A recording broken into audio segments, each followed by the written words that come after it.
Hey Gators, happy February. I hope you're having a lovely day.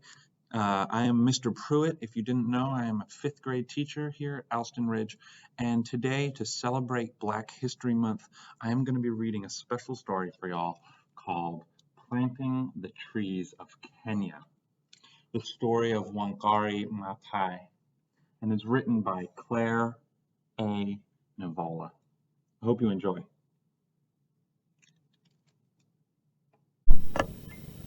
Planting the Trees of Kenya, the story of Wangari Maathai by Claire A. Nivola.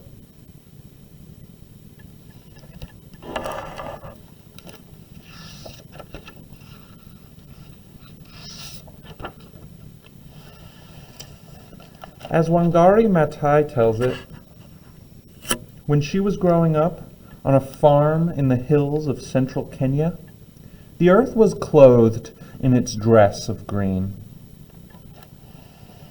Fig trees, olive trees, crotons, and flame trees covered the land, and fish filled the pure waters of the streams.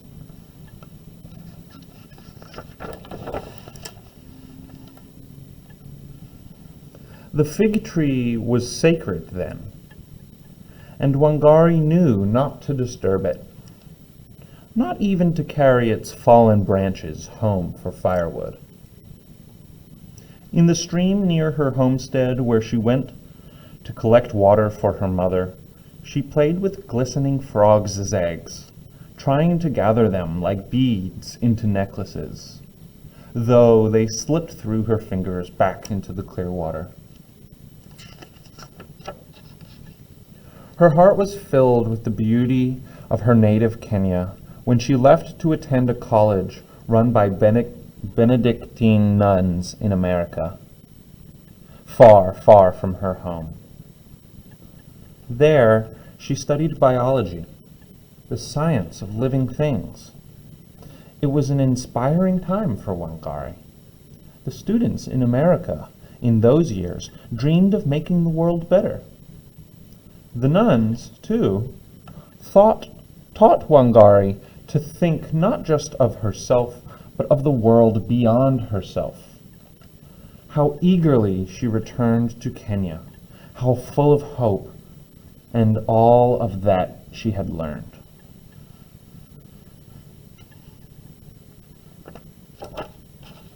She had been away for 5 years, only 5 years.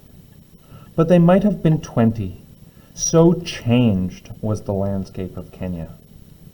Wangari found the fig tree cut down. The little stream dried up, and no trace of frogs, tadpoles, or the silvery beads of eggs. Where once there had been little farms growing what each family needed to live on, and large plantations growing tea for export, now almost all the farms were growing crops to sell. Wangari noticed that the people no longer grew what they ate, but bought food from stores.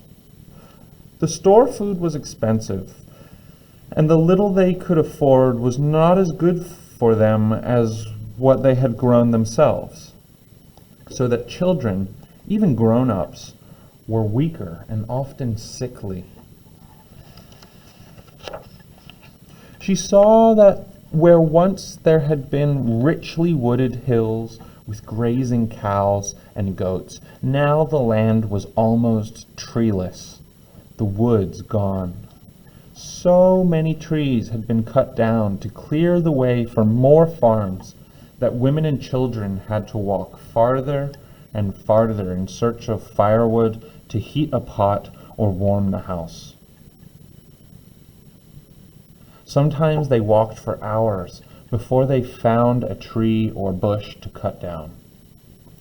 There were fewer and fewer trees with each one they cut, and much of the land was as bare as a desert. Without trees, there were no roots to hold the soil in place. Without trees, there was no shade.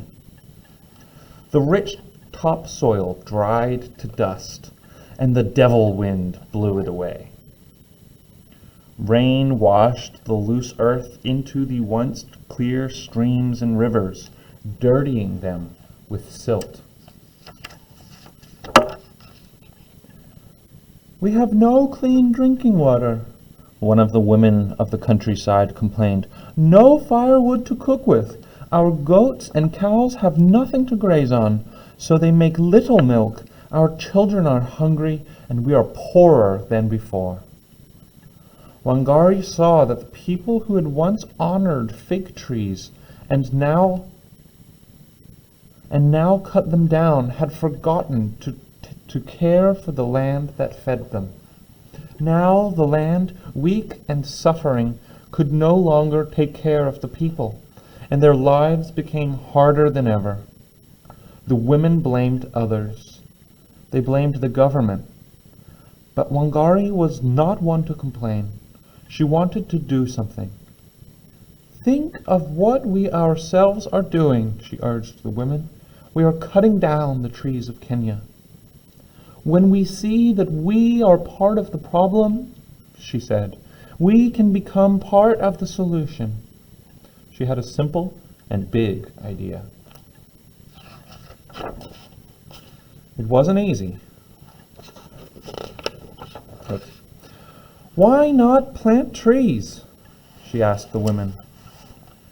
She showed them how to collect tree seeds from the trees that remained. She taught them to prepare the soil, mixing it with manure.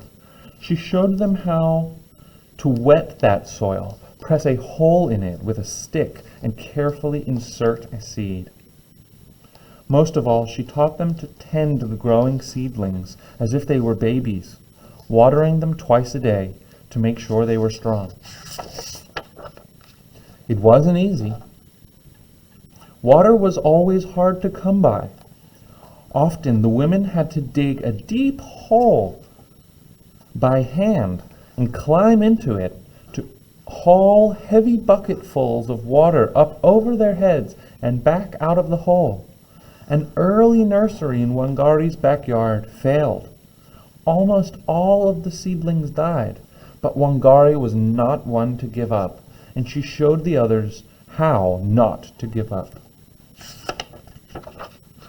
Many of the women could not read or write. They were mothers and farmers, and no one took them seriously. But they did not need schooling to plant trees. They did not have to wait for the government to help them. They could begin to change their own lives. All of this was heavy work, but the women felt proud.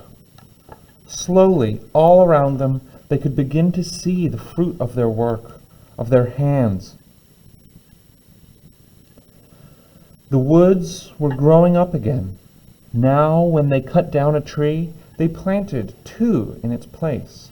Their families were healthier, eating from the fruit trees they had planted and from the vegetable plots filled again with yams, cassava, pigeon peas, and sorghum that grew so well. They had work to do, and the work brought them together as one, like the trees growing together on the newly wooded hills. The men saw what their wives, mothers, and daughters were doing and admired them and even joined in. Wangari gave seedlings to the schools and taught children how to make their own nurseries.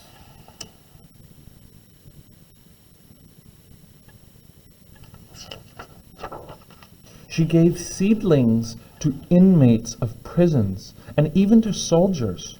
"Hold your gun," she told the soldiers, "but what are you protecting? The whole country is disappearing with the wind and water. You should hold the gun in your right hand and a tree seedling in your left. That's when you become a good soldier."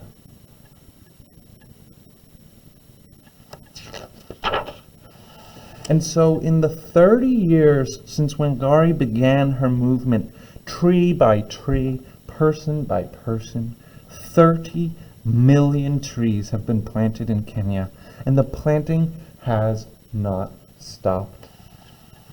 When the soil is exposed, Wangari tells us, it is crying out for help. It is naked and needs to be clothed in its dress.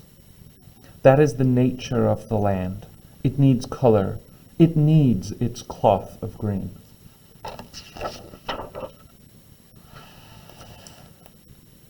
In 2004, Wangari Maathai was the first woman from Africa to receive the Nobel Peace Prize.